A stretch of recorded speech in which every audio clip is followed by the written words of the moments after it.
What's up, guys, and welcome to another episode of the Muay Diaz Combat Pubcast. So I was trying to get this out yesterday, but things just didn't work out. And then this morning I had basketball tournaments and whatnot. But UFC Fight Night in Apex is going on today. The prelims are just started or just about to start.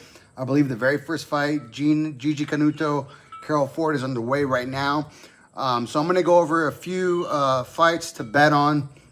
And I'm going to introduce a new thing that I like to call Diaz Diamond Bet. So the Diaz Diamond Bets are going to be the bets that I'm actually going to put my own money on the line and are the fights that I truly believe in that are going to pay out for me on this card. So I'm going to do that from here moving forward. So I'm going to pick all the fights, but the Diaz Diamond Bets are going to be the ones where I truly believe my money, my hard-earned money should go to on these bets. So since the fight card already is going on now, I'm going to go to the next fight.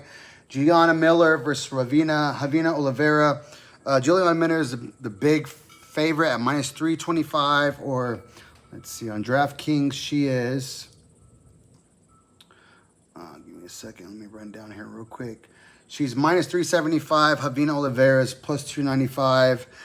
The safe bet is always to go the over on the women's fight. So I'm going to take the over at minus 110 money for this fight. Next up, we have Miles Johns, Gianni Vasquez. Gianni Vasquez just stepped in this week.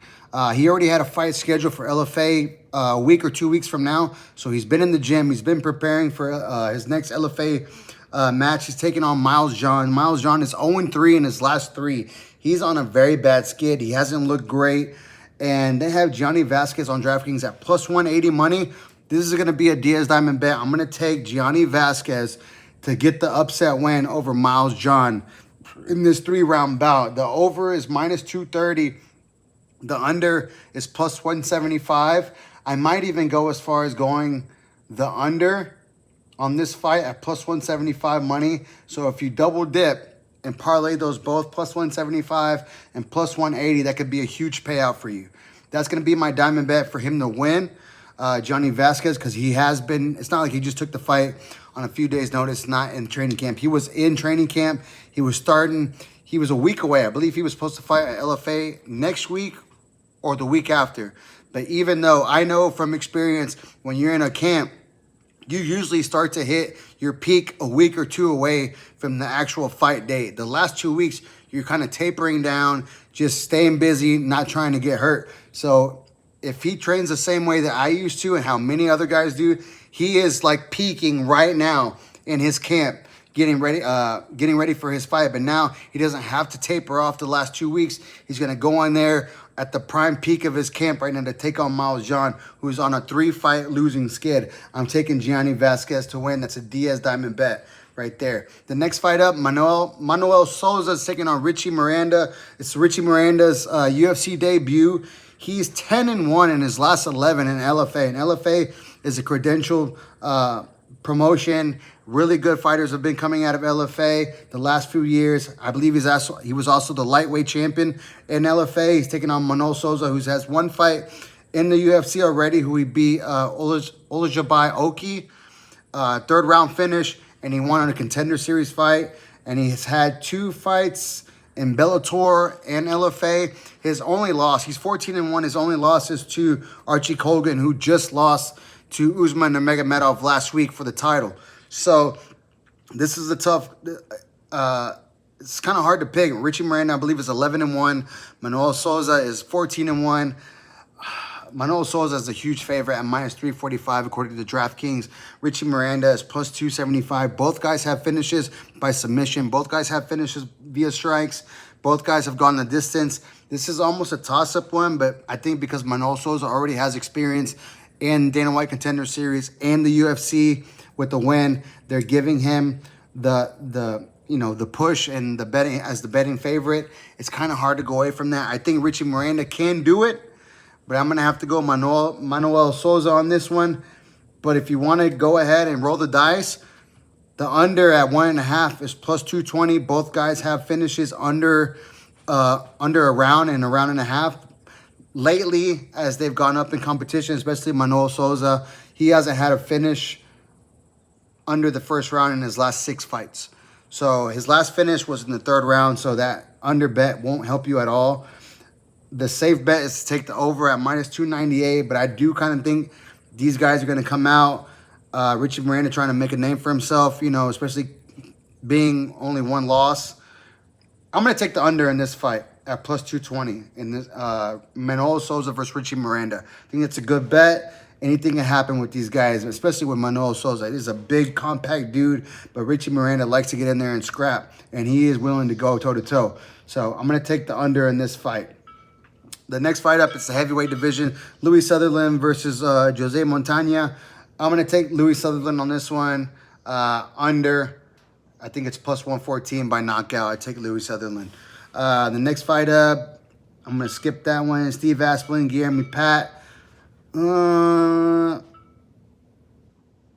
Guillermo Pat is plus 230. Steve Asplin is minus 285.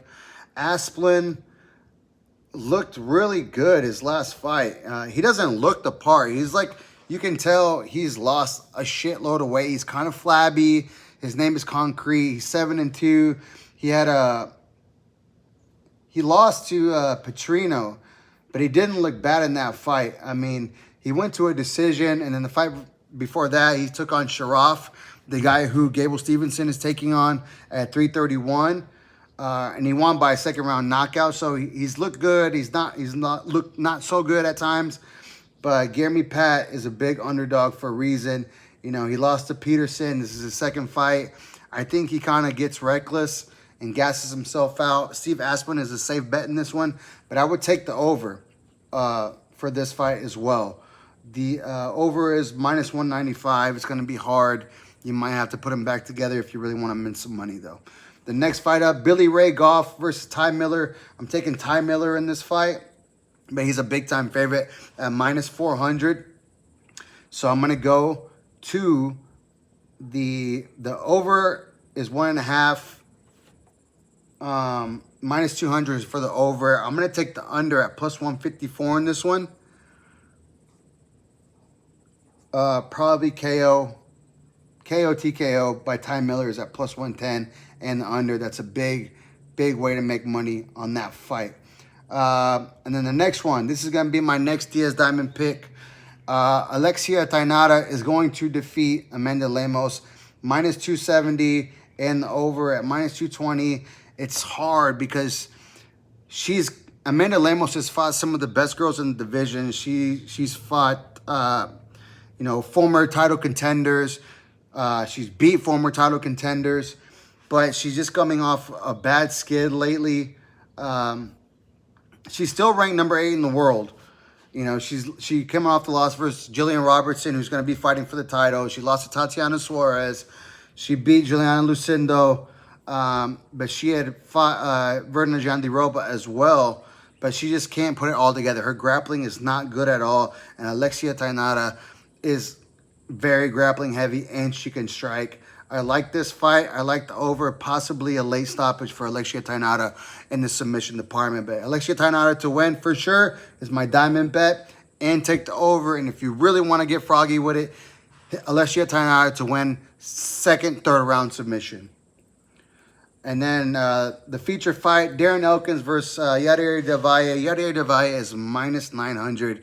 He's the Cuban guy who's fighting out of Houston, Texas. I like Darren Elkins. They call him the damage for a reason because he gets hit a lot. And Yair Del Valle can strike. He's got some very, very good explosive striking in the featherweight division. I like Yair Del Valle to win this fight, possibly the under 1.5 rounds. The next fight up is going to be Diego Ferreira. Is taking on Billy Quarantillo. Billy Quarantillo is 0-3 in his last 3. Diego Ferreira is 1-2 in his last 3. His last win was against Mateus Rebecki, who just fought last week on the Serbia card. He won that by KO, but he's coming off the loss to Grant Dawson, was unanimous decision, and then the KO loss to Alexander Hernandez back in September of last year. I like Diego Ferreira. He does train out of Dallas, I believe, out of Fortis MMA with Said Saud. He's a slight favorite at minus 180. I'm going to go with Diego Ferreira on this one to take out Billy Quarantillo. with his grappling.